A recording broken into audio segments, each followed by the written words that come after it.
आचार्य श्री नैनागिर सिद्ध क्षेत्र पर विराजमान थे। ठंड का समय था। छत पर वो सामायिक करते थे।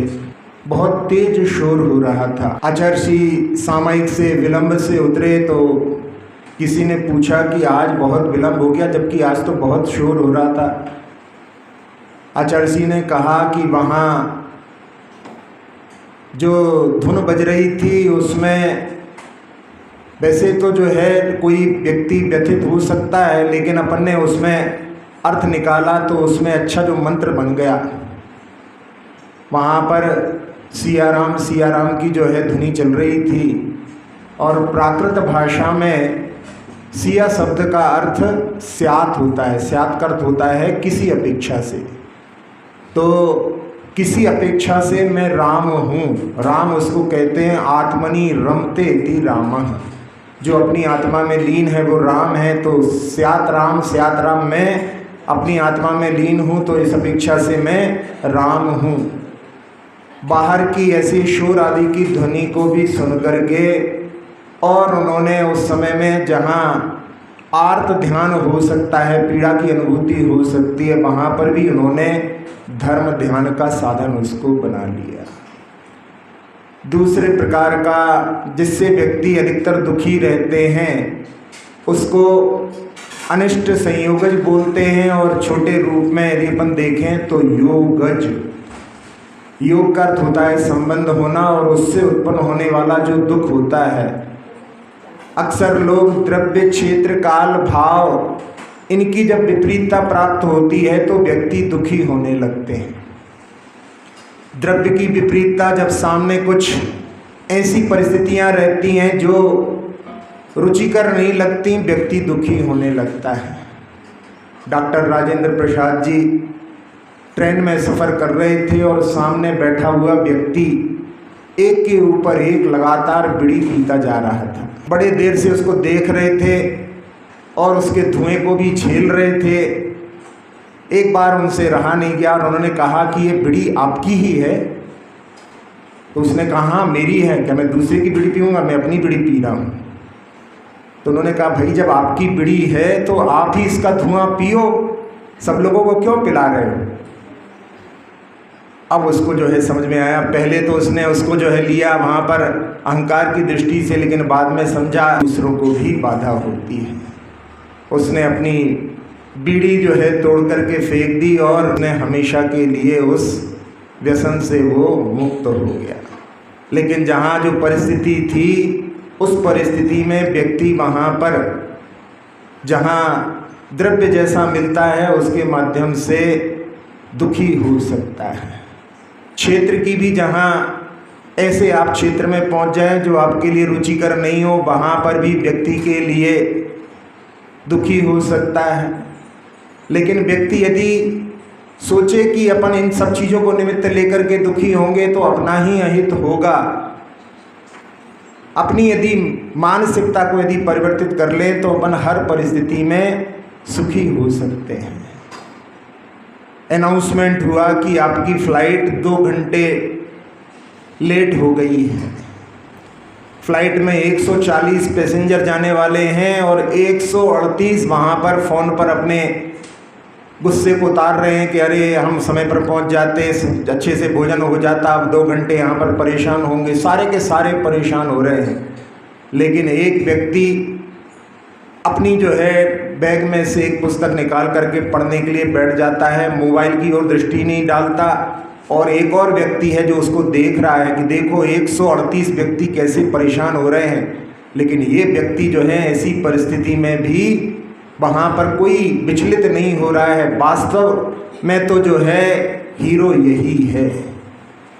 तो ऐसी जहाँ परिस्थिति बनती है फिर भी जो है व्यक्ति उस परिस्थिति से प्रभावित नहीं होता, वो ही जो है संसार में इस प्रकार के दुखों से बच सकता है। काल संबंधी भी जहाँ जब कई लोग रहते हैं जिनको जो ऋतु रहती है वो अच्छी नहीं लगती, गर्मी में गर्मी परेशान करती है, बरसात में उससे पीड़ित रहते हैं, ठंड में ठंड से पीड़ित रहते हैं।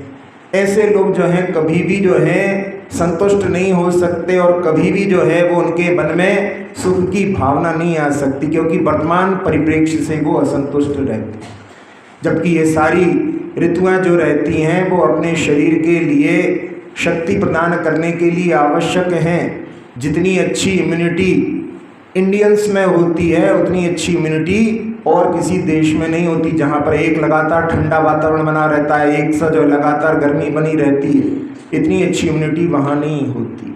तो अपन उस दृष्टि को रख करके उस काल की परिस्थितियों में भी प्रसन्न रहना सीख जाएं, तो उसके माध्यम से अपन उन काल की परिस्थितियों पर भी दुखी होने की कोई आवश्यकता नहीं। जहाँ संबंध होते हैं पति पत्नी के, जहाँ सास बहू के, उनके भी जहाँ पर अपनी रुचियाँ नहीं मिलती, वहाँ पर भी लोगों में आपस में मन में ऐसा भाव आने लगता है कि अरे कब दूर हो कब दूर हो।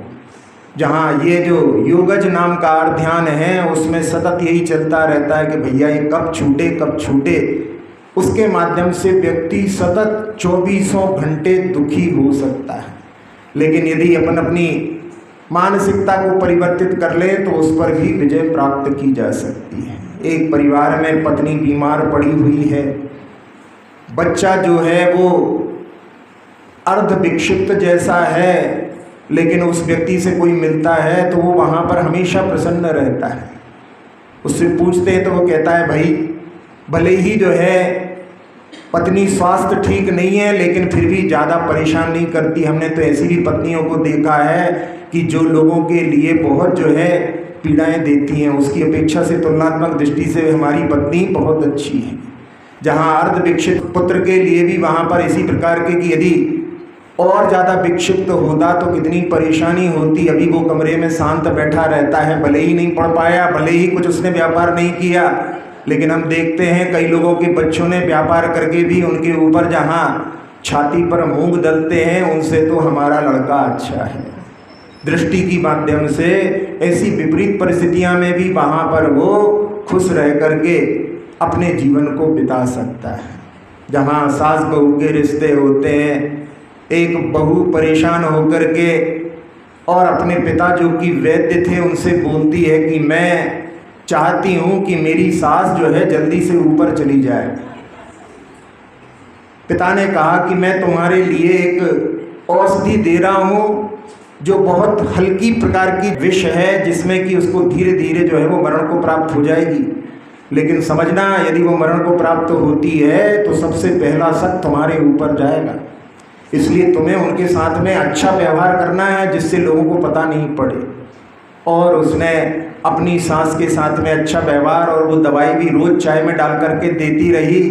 जहाँ अच्छा व्यवहार किया, सास का भी व्यवहार परिवर्तित हुआ, दोनों में इकट्ठता आ गई कि अब 1 घंटे भी बिना बोले चैन नहीं पड़ता।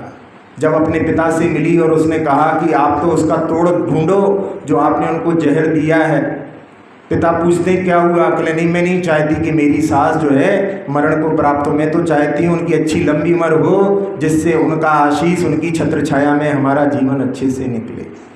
पिता कहते हैं कोई विष नहीं है, वो तो तुम्हारे लिए केवल समझाने के लिए दिया गया था, तुम्हारे अच्छे व्यवहार के कारण में वहाँ पर सब अच्छा हो गया। तो व्यक्ति यदि देखे, दृष्टि पलटे तो सारी जगह पर उसको ऐसी परिस्थितियों में भी वहाँ पर कुछ अच्छाई दिखाई दे सकती है।